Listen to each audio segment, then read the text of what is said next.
Hey, good morning, everyone. Got some really crazy news going on here. First of all, here's what makes it crazy. Number one, it's an arson spree. Crazy. Check. Two, it's a woman. Usually, okay, if you're into FBI profiling, usually men are arsonists. It's just arson by women it's just not common at all. So I wanted to dive into this case with you guys and explore it a little bit. If you don't mind, let's get to it. This is Sarah Jane Ramey. She's accused of a deadly 27-day arson spree in Tacoma in 2021 and 2022. The prosecution's opening statements painted Ramey as a liar, a fraudster, and a murderer with no conscience. The state claims they have substantial evidence against Ramey, video, DNA, physical evidence, and witness testimony to link her to the month-long arson spree in Tacoma, Washington. Oh, this is awful. Some of the homes set on fire had children inside of them, and one of the fires claimed the life of 83-year-old James Elliott. She is also accused of using a child's wallet she stole from one of the fires, as well as making fraudulent purchases while impersonating a Metro Parks employee. The state said the evidence would speak for itself, and apparently it did because she has been found guilty. In her vehicle, they found gasoline, a Starbucks bottle that matched the fire at South 54th Street, other items matching to Metro Parks, but in her glove box, they found a checkbook, and the name on that checkbook was James Elliott. The defense claimed that the investigation was suspect-driven. It was driven with an assumption of guilt in mind. Ramey's defense conceding in her opening statement her client may be guilty of some crimes, but not all of them. At the end of this, we may agree actually on some of the charges, but I will let you know we will not agree on the charges of murder. So she was facing first and second degree murder charges and 17 counts of arson. She was found guilty of the charges in early July. Ramey was charged in February of 2022. She was found guilty of first degree murder and all but 3 of the arson counts. She was also found guilty of burglary, identity theft, and theft of a motor vehicle. She was found not guilty of second-degree murder. She set a fire on New Year's Eve in 2021 that resulted in the death of James Elliott. Mr. Elliott died of smoke inhalation after a fire ignited at his home on Rosemont Way in North Tacoma. Elliott's daughter, who attended portions of the trial, said she was just relieved. I'm a mother. It was heartbreaking. One of the fires on the other side of the door she set on fire was a child. The fire was initially determined to be accidental, but a Central Fire and Rescue Canine later indicated that there were ignitable liquids on numerous pieces of debris from the home. Cell phone data showed Ramey's phone in North Tacoma near the location of the fire when it occurred, according to probable cause documents. Based on the data, she stayed in the area for several hours, left, and then came back for several more hours. Authorities also found debris and credit cards from the residents at other homes Ramey was accused of setting a fire on. The trial actually began on April 15th, where the prosecutors displayed an abundance of evidence against the 45-year-old woman. And the investigators said she left an Emerald Queen Casino membership card with her name on it at one of the fires and was in possession of several credit cards that were stolen from burned homes. Ramey was also found guilty of killing Elliott. She was sentenced to 81 years and 8 months in prison for her crimes. Well, good. Sarah Ramey had the city of Tacoma on edge for months in 2022. While sentencing Ramey, the judge called her actions reckless and devastating. I want to know what the motive was. It sounds like it was all theft. The trial was 3 months long. The jury deliberated for 3 days. Now, the jurors did return a number of special verdicts in the case, finding that 11 of the arsons or attempted arsons Ramey was convicted of involved multiple victims, such as the January 26, 2022 fire at Park Terrace Apartments, which Ramey set in the doorway of the building, trapping residents and forcing them to escape through windows. See, this doesn't just sound like burglary to me. I mean, it sounds like she might have more than that. It's like she's got some kind of mental problem going on here. Jurors also found that in 3 of the arsons, including 2 on Rosemont Way, Ramey attempted to or actually did cause monetary loss that was substantially greater than is typical for first-degree arson. Prosecutors sought to prove that Ramey set fire to 16 homes, a garage, and a vehicle between December 30th of 2021 and January 26th of 2022. She also was accused of stealing a Metro Parks pickup and using the stolen credit card of Elliot's late wife to make $6,293 worth of purchases, about $4,000 of which was spent at Lowe's Home Improvement. The jurors did acquit her of 3 arsons that occurred in central Tacoma that evening before she set fire to 2 Rosemont Way. Near the end of closing argument, the prosecution hammered home some of the state's strongest evidence against Ramey while asking the jury to convict her of all 27 charges. Cell phone data placed her at the location of a number of the arsons, and surveillance cameras captured her walking to and from some of the fires while wearing a Metro Parks Tacoma jacket that was found when police searched her residence. Other evidence presented included the defendant's panicked sounding phone call to her mother following her arrest. Oh.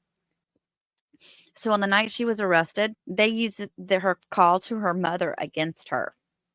She wanted her mother to go to her home that night to remove her clothing and keys before the investigators could serve a search warrant.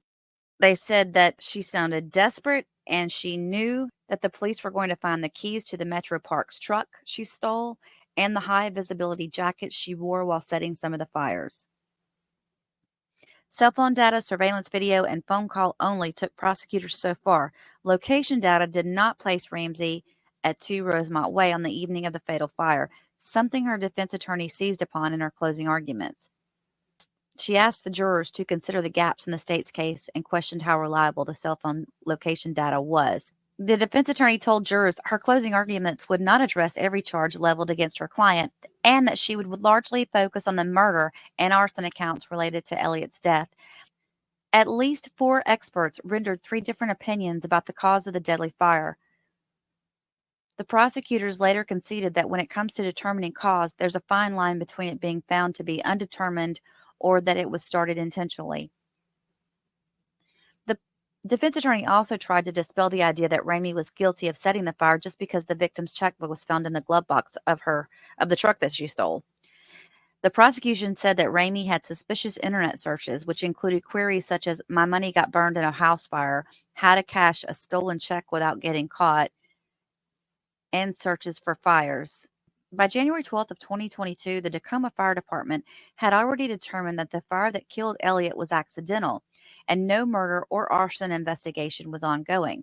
That day, the prosecutor said Ramey made a search for an arson investigation happening between North 20th and 26th Street, which 2 Rosemont Way sits between. There was only one person in the world who could have known at the time that the fire was an arson. God, I would have hated to have been a jury on this trial. The deputy prosecutor told the panel that Ramey, who had worked as a landscaper, was in need of money at the time, and there wasn't a lot of jobs for landscapers in the middle of winter in western Washington. They suggested that starting fires at houses allowed her easy access to burglarize them. That doesn't make sense, though. She started a fire near an electrical panel, as Ramey allegedly did at times, led the fire department to shut off the home's power, often driving its residents to stay elsewhere and leaving the home unprotected. That doesn't make a lot of sense, though. That is a strange case. I don't know, guys. I'm sitting here trying to get a motive, and I don't see one other than money. Now, I did look up, and it says that a portion of female arsonists can vary between 4 to 28%, which is higher than I thought it would be. You know what? Here's what I think, and I'm sorry. I'm not sorry. Uh, You know what? You know why I see women setting fire to things? Because their husband cheated on them and there was stuff on the lawn and they set fire to it. That's something I would see a woman doing, okay? But to go out and commit a crime to where they set an arson, it's just weird for that to be a woman. Now, it does say that 30 to 50% of all arsons are committed by juveniles, though. Most arsonists are viewed as psychopaths, possessing 3 major characteristics. They often appear normal and lead reasonably normal lives. They appear to lack feelings of concern for others, and they often do not respond to punishment.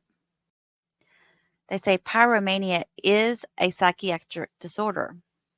Technically, the definition of that, of pyromania, is someone who sets a fire deliberately on purpose on more than one occasion. So I would say that this woman does fall into that category.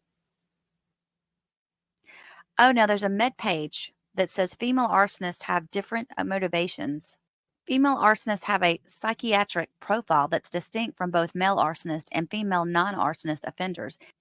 Few studies have been done on arsonists who are women. They did a study that was published in 2010. It says women make up only a small percentage of arsonists. It's hard to know the true number, but in most studies, the ratio of males to females is somewhere between 5 to 1 and 10 to 1. So they did a whole systematic review of existing studies published between 2010 and 2018.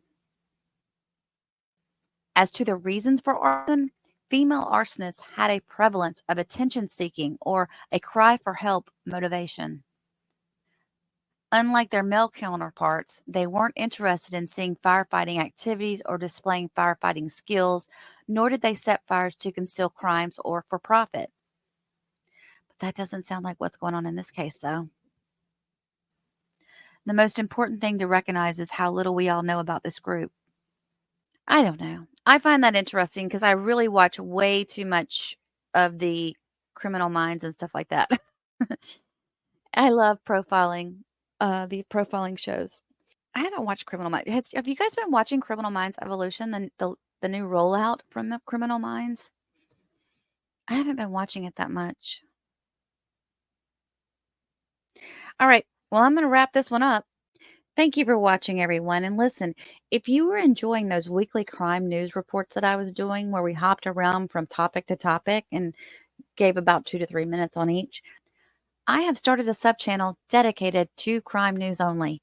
So please check out the link to that channel down in the description box below. And if you don't mind, subscribe so you can be notified next time I upload a video. Thanks for watching, everyone. If you enjoyed this video, please do not forget to like and subscribe on your way out, and feel free to leave a comment. Have a blessed day.